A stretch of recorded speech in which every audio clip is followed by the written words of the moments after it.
akong eskwelahan. Morning, ma'am! Good morning ka. So karon mag-prayer mo para makasugo na tagbasa.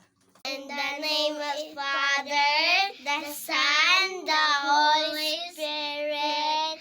Amen. Our Father. Wing! Ampo, ma'am! Okay ka. So chikay na faith, dali dire kay magbasa kag sugo. Ikaw kay na, lisod ba na ipabating, ma'am? Magkabayo man kong basa. Dali na kay na. Unsa pa man imong gihulat-hulat dira? Sige, ma'am. Sige, basa ning word of families. Basa. This is a cat. Cat is too fat. Okay, chikay na faith, uli na. Mikaela faith, dali na. Patay unsaon man ako ni Ron. Kay nasayon gani pabasa ni ma'am. Lisod ka ayo. Patayid ko ani Ron, ikit ko kauli.